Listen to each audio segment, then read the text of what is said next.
Liu Sang worked late and came home exhausted after being scolded by her boss. The moment she opened the door, her boyfriend Jizun, sitting upright at his desk, said, without changing expression, "Change your slippers. Take a shower." Tears of frustration fell. She didn't change her slippers. She threw her bag on the floor and collapsed onto the sofa. "Jizun, let's break up." Jizun didn't even look up. "Looks like you'll have to throw away the sofa cover tomorrow and mop the floor," she repeated. Word by word, Jizun. "Let's break up," was the sixth time she'd proposed breaking up in 6 months. She admitted she loved him and didn't want to leave him, but she couldn't take it anymore. Not just because he had OCD, but because he had OCD about her. In 1 year together, they held hands exactly once. Kissing, hugging, none of it. Jisung was obsessive about cleanliness. Shaking hands with a friend meant washing 3 times at home. Living together for 2 months, they slept in separate rooms. She couldn't enter his room. The first thing she had to do when coming home was change her slippers and shower. Even using the toilet required scrubbing it meticulously with cleaner beforehand and repeating the process afterward. One time she got lazy and just rinsed it with water. The next day, Taizan replaced the entire toilet.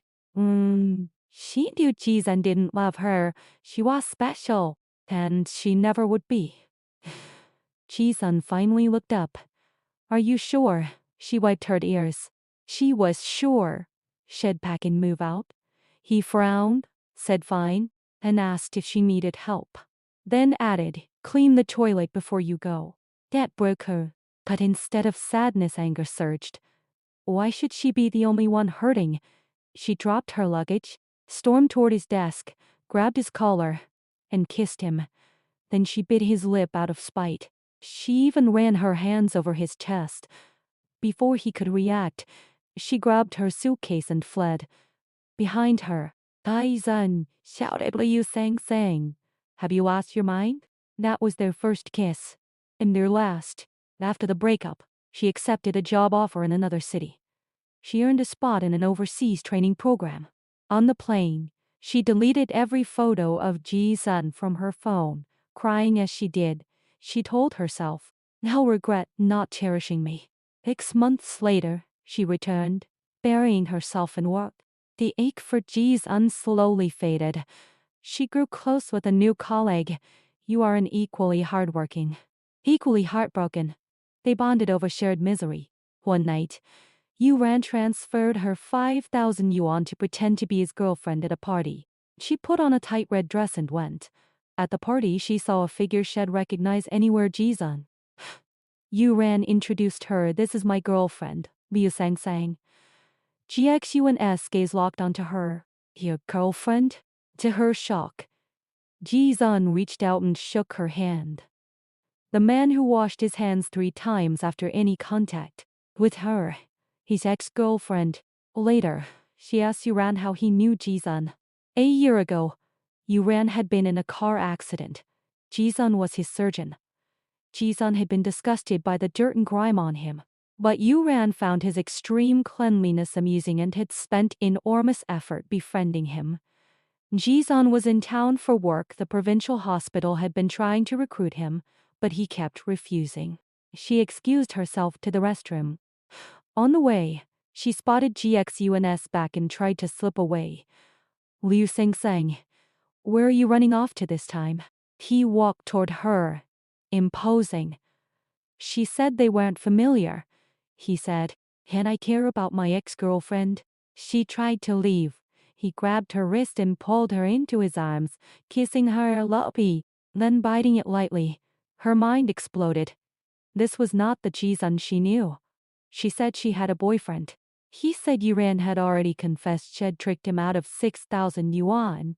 Yuran stepped out and, seeing them, pulled her away from Jizun. Since he didn't stop her 2 years ago, why bother her now? In the car, Yuran asked softly if she still loved Jizun. She didn't answer. He smiled bitterly, said her free ride was over, and offered to drive her home. She refused politely, distantly. "Get home." Heartbroken again, She drowned her sorrows in takeout barbecue and fried chicken. She ended up in the emergency room at midnight with gastritis. As she drifted in and out of consciousness, she remembered the year with Ji-sun. Demanding as he was, he had always woken her for meals. Home-cooked meals. That cruel coincidence. She was taken to the provincial hospital. By even crueler coincidence, Ji-sun was there. It was the first time she had seen him look flustered. She became his patient. A nurse asked if she wanted anesthesia for an endoscopy. A family member would need to sign the consent form. Sang was an orphan. Her parents had died in a car accident during her senior year of high school. She had lived on compensation and scholarships.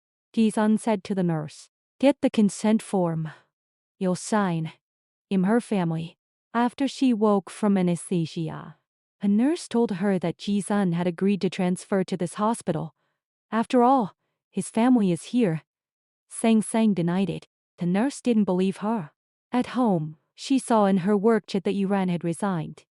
He sent her a final message. "I hope you and Dr. Ji will be happy." She tried to reply raid!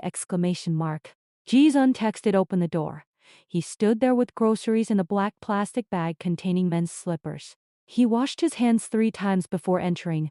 "I thought you'd be doing well without me," he said. "Doesn't look like it." Then he said, "Let's get back together." She asked if he knew what he was saying. He replied, "You assaulted me when you ran away. You have to take responsibility." Then seriously, "I'm sorry." He explained that he had never been close to anyone. He didn't avoid her because he didn't care, he simply didn't know how to be close. "If you had looked up that day, you would have seen me blushing." She asked what made him change. He said, "After you assaulted me, he cleaned her disaster of an apartment and cooked a meal. When she sat down to eat, he placed water and pills beside her plate. Take these first." He ate without a single critical word. "Stop eating takeout," he said. "It's bad for your stomach." She said she can't cook. He said he'll cook.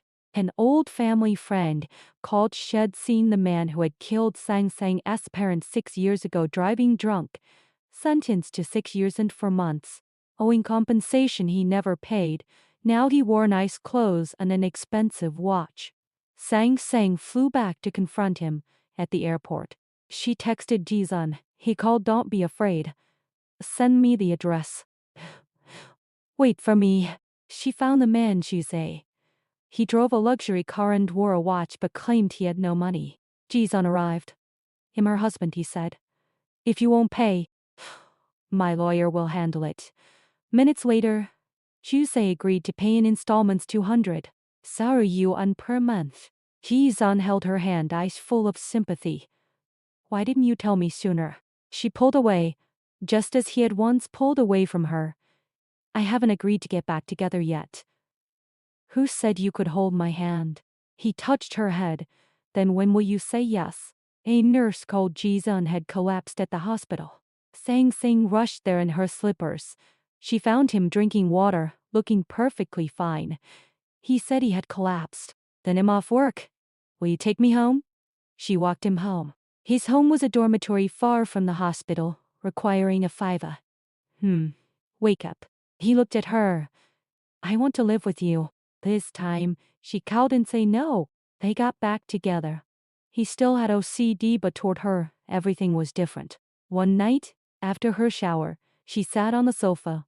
He reached for her hand. This time, he didn't pull away. He held it. She curled into his arms, messing up his perfectly ironed pajamas. He held her waist and kissed her. "You bit me back then," he said. "So now I bite you back. Then tomorrow, take me to see your parents. In the morning, well, see my parents. In the afternoon, yours. I heard a marriage license only costs 9 yuan. Are you still going to run?"